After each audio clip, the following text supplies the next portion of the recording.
And welcome friends to this little pet project of mine. My channel is, as you probably know, dedicated to solving Sudokus, preferably without using any notation or pencil marks. But I thought it would be fun to record my recent trip to the central highlands of Vietnam. As you may know, I live in Vietnam during the 6 winter months, and I liked to travel across country on my little Honda.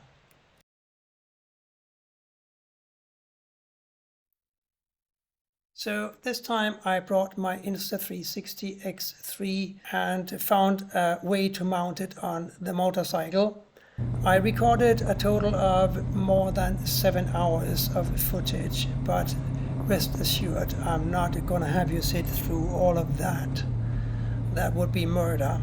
Instead, I've cooked it down to a little under 30 minutes. And I think that there's a little bit for everyone here. Motorcycle fans and also fans of Vietnam and the landscape here. As you will have noticed, I don't have any special gear for mounting my 360 camera on the motorcycle. These sports bikes have very little free space on the handlebar for mounting anything in the first place. And in the second place, I don't think it's worth the investment for this kind of capture. First 184 kilometers are very well known to me. I've ridden on that road numerous times and it's quite beautiful. Usually when I cross the mountains I get drenched by rain, but this time around I had no rain for 5 days. It was wonderful, let me tell you. The first 33 kilometers takes me up along the South China Sea coast. Here in Vietnam we call it the East Sea, not the South China Sea, but you know, it's the same thing. And as I arrive at Ninh Hoa, I turn left and go up towards the mountains, and that's what you can see here. A quick note about trail braking. I think I have about perfected this skill, and it's really very useful and handy in the twisters. It gives me much more confidence when approaching the bends and the often very irregularly formed curves in the Vietnamese mountains. Here you see a typical mistake many people make in the mountains or anywhere in Vietnam. They pass the solid line. From personal experience, I can tell you that the traffic police here are very observant, and if they see you do that, you will pay a fine. As you can probably figure out, it's extremely dangerous to do this in the mountains. We will see more examples of this in a moment.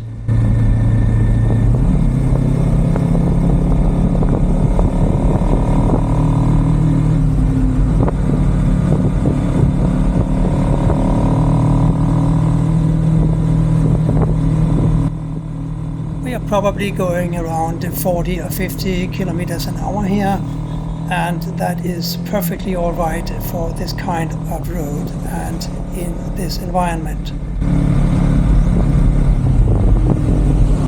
While we should keep an eye on the road at all times, we can't help but also admire the spectacular landscapes around these areas.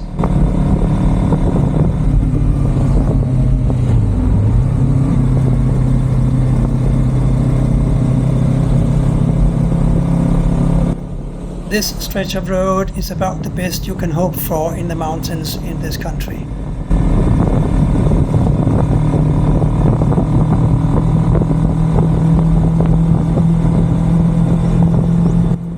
Here we are a little further ahead en route. If you are an aspiring motorcyclist and you don't have a license yet, please forget about going to Vietnam, renting a bike and getting your feet wet in this country. It's much too dangerous. Unfortunately, anyone will rent you a motorcycle here up to 175 cc without any proof of a national or even an international permit. Please be aware that in case of accidents you will have absolutely no insurance, neither liability nor health. Driving anything in Vietnam is a far cry from driving in Europe or in North America, I can tell you that. I know the temptation is big, but please don't, for your own sake and for the sake of people you may hurt or kill. At the time of this recording, Vietnam recognizes only the newest of the international driving permits, the one from 19, I believe, and 86. And contrary to many's belief, this license is not issued in Vietnam for you. You have to get it in your home country. As far as I know, countries like the US, Canada, and Australia are not signatories to this treaty. So you will not be riding legally in Vietnam if you come here with your national permit.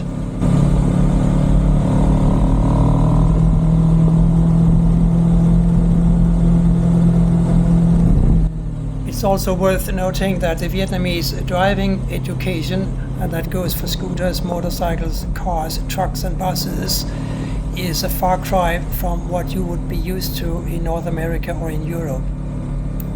I will say no more. Once you get here, you will see. If you should rent a motorcycle here, please make sure that you check lights and brakes. More often than not, lights and brakes on Vietnamese bikes are non-functional.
About artificial intelligence, in particular the ones that I have tried, namely Microsoft Copilot and Google Gemini.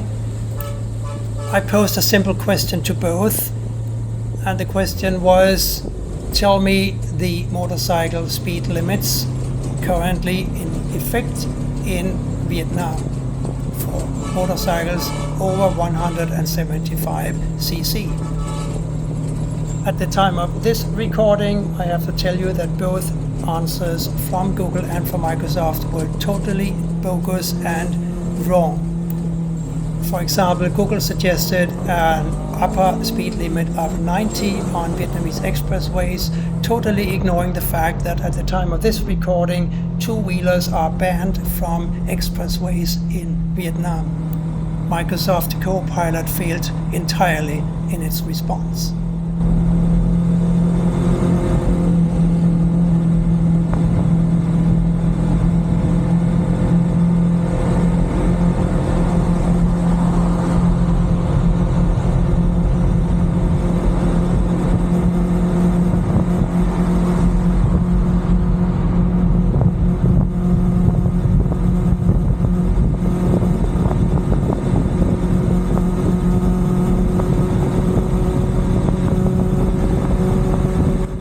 Here I'm about to pass the vehicle in front of me, but I did remember at the last moment that there was a no passing sign about 100 meters before.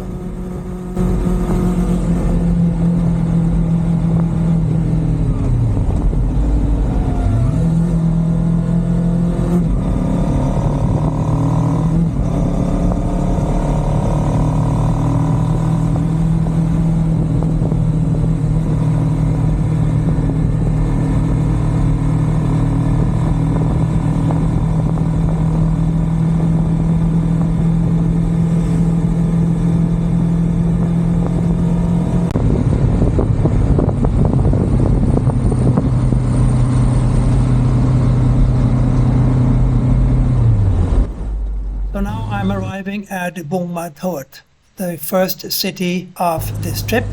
It is in the province of Daklak. It's a beautiful city, even if, as you see, there are many accidents. A few more moments and I'll be arriving at my hotel. You very often see people dragging their motorbikes or their scooters around here. They have relatively small gas tanks and people try to just spend 20,000 when they fill them up. And that just buys them less than 1 liter of petrol. And since their dashboards rarely work, they never know how much gas is left in the tank.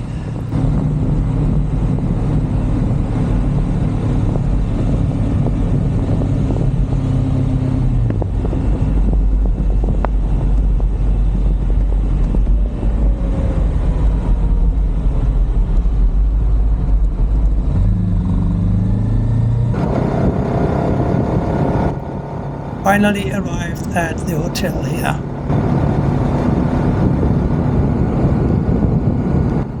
And here we are on day 2 on the 180 or so kilometers from Bungmathot to Pleiku.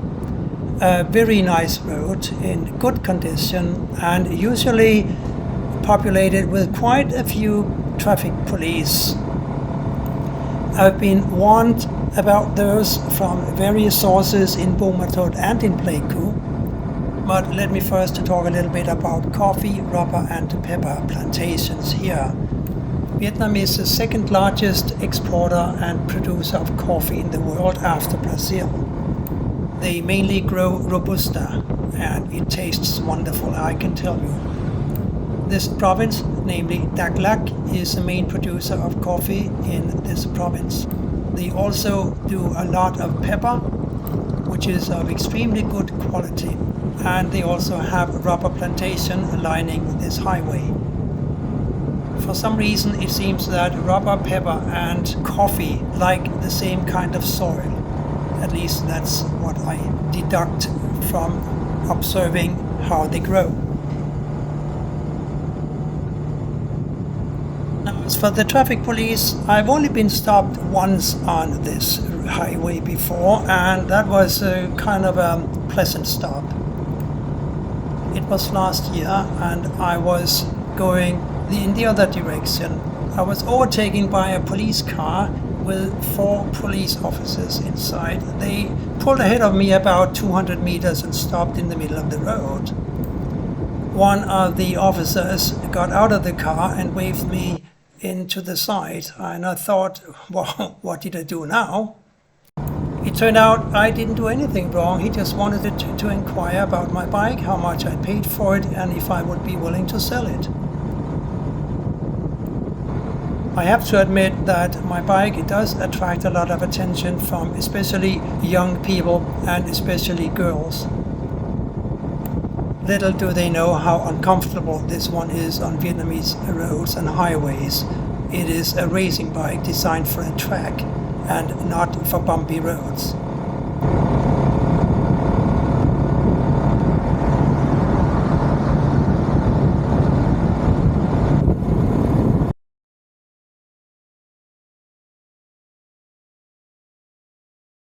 Coming up is an example of how people sometimes use their arm to indicate a change of direction.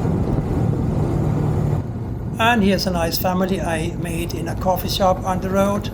Around here, foreigners are still a bit of an oddity, and we attract a lot of attention. Especially those few of us who can understand Vietnamese. Here we are coming up to the next stop. I want to have a cold drink and lie in a hammock for about an hour. Hammocks are free and it's usually very, very quiet here, and people spend lunch hours here.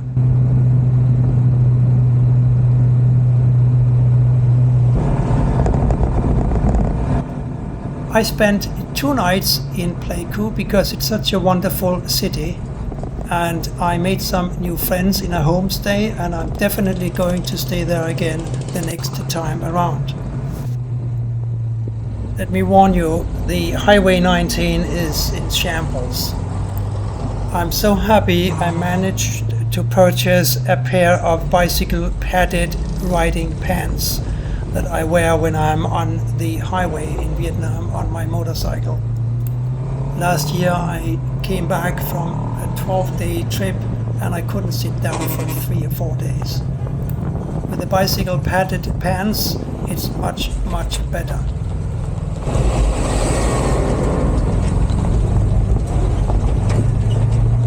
As you'll see in a moment, I wear a neck tube or a buff when riding outside the cities in Vietnam because the roads are so dusty.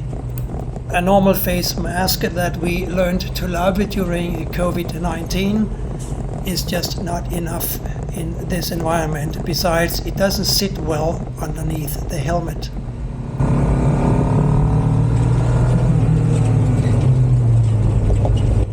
At this point, I'm pretty happy that I wear a full face mask of good quality. It keeps out a lot of the debris.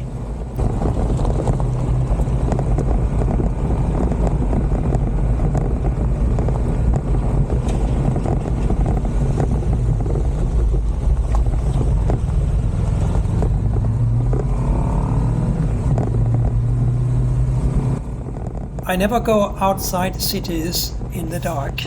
Not because I'm afraid of the dark, but because I'm afraid of what can happen. In rural areas, the Vietnamese often drive without lights. And since there are no street lights, it's impossible to see potholes. Potholes are usually marked by locals by a twig or some kind of a piece of paper, and that would warn locals. But if you come at 50 or 60 kilometers per hour on a motorcycle, you just don't see this, and you might end up in a 1 meter deep hole in the middle of the road that wasn't marked. So no, I'm never going outside cities in the dark. And since I know about the many fatalities caused by buses and trucks and cars in the dark, I actually don't go on the road anywhere in Vietnam after dark, and I refuse to take a night bus. I just refuse.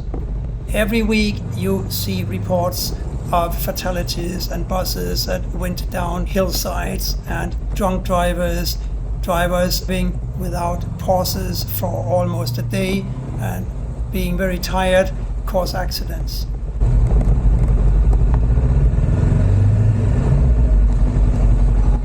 If I ever have to go somewhere during the night, I will take the train. Or fly, of course. Other hazards on the roads here are cows and other kinds of farm animals, goats, and sometimes sheep.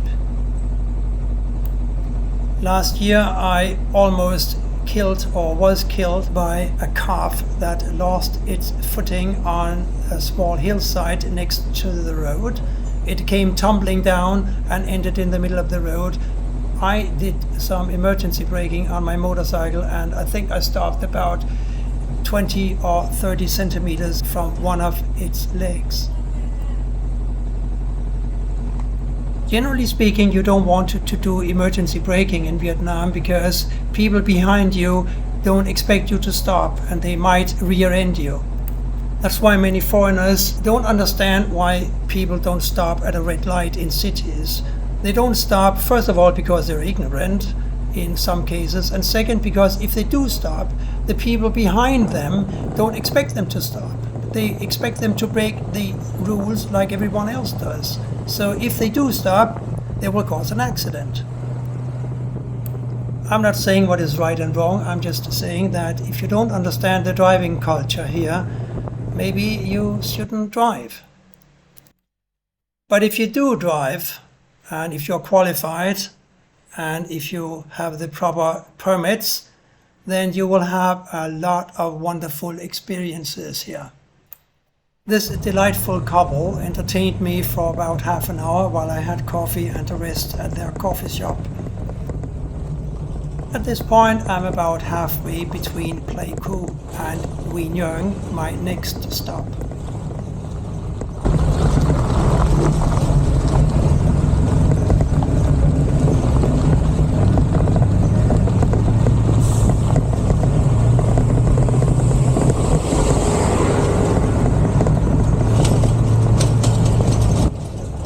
probably not doing more than 30 or 35 kilometers per hour here. The road just doesn't allow for higher speeds.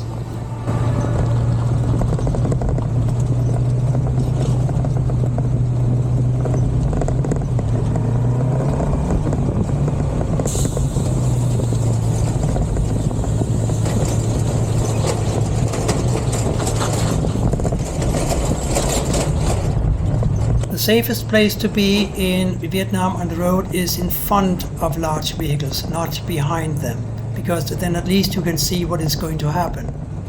I remember vividly one time a few years ago, I was driving in a mountain and I was driving slowly around a bend and I saw two big trucks coming towards me. One was trying to overtake the other and there was absolutely no room left on the road for me.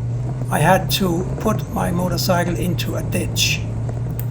Luckily I was going downhill and the ditch was on the mountainside, not on the abyss side. You have to be prepared for anything in this place. But that's kind of the charm, isn't it?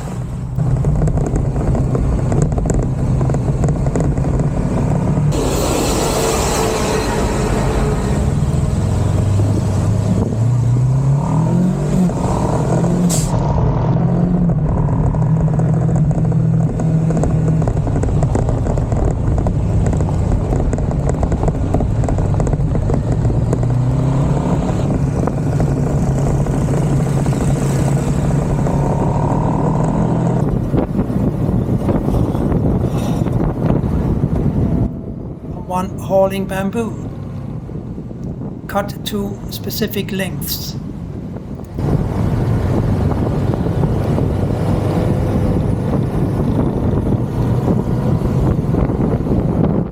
Quy Nhon is a very beautiful city on the coast, and so far the tourists have not discovered this place, and there aren't many high-rises and absolutely no tourist buses.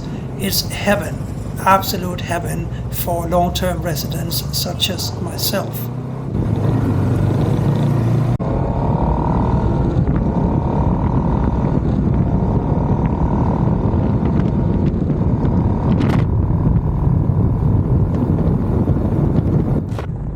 Here's the last day, the 185 or so kilometers from Quy Nhon over Thi Hoa and the mountain passes back to the province of Can Hoa and the town where I live, called Nha Trang.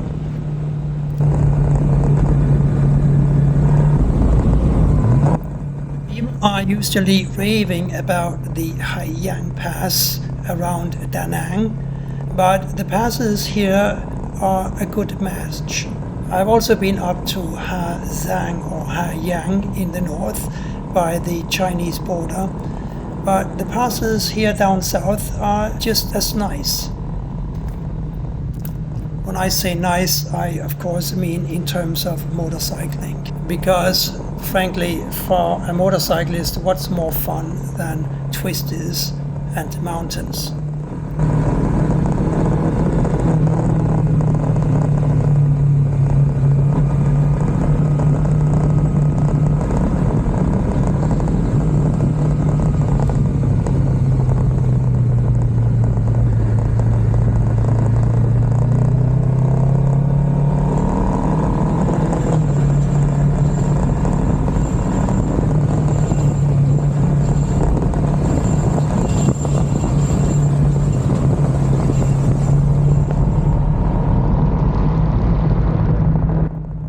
I'll let you watch the rest of the footage in peace and without my irritating voice.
Thank you for watching this video. I hope it was informative and that you had some fun watching it.